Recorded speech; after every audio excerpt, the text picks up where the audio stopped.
Hi, welcome to Believe the Bible. What do you expect God to do today?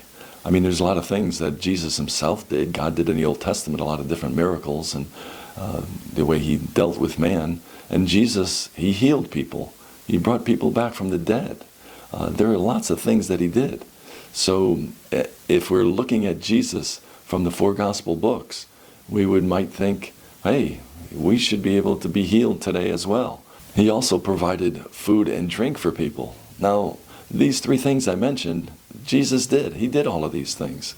So what do we expect?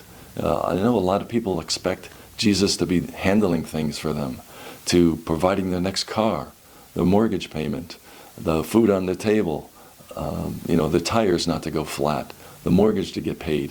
There are so many things, physical things, that they're expecting Jesus to do, even though he did them in the four gospel books. And as we read Paul's epistles, we find that he did miracles, if you read the book of Acts, along with the time frame that his epistles were being written. But for the most part, those things came to an end.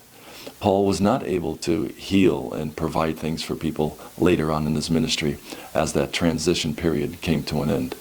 And so what do we expect from Jesus? What do we expect him to do for us?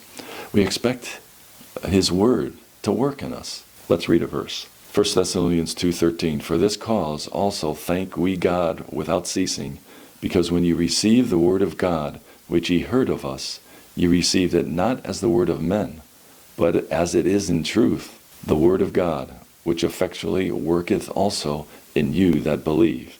This verse is telling us that his word is supposed to effectually work in us. That's what God is doing today. He is working by his word, that his word would work through us. That's it. Paul speaks very little about the physical situations that he was in. He does pray, ask for prayer for certain things, his traveling and so forth.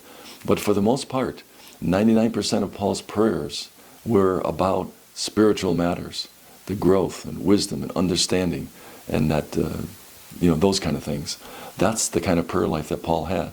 So what are you expecting God to do? You expect him to heal, provide finances, or you expect him to work through the Spirit of God that lives within us, believers, through his word? So that's the way God is working today. He's working through his word, that it would work through us, and that it would work effectually in us. Thank you for your time. You have a good day.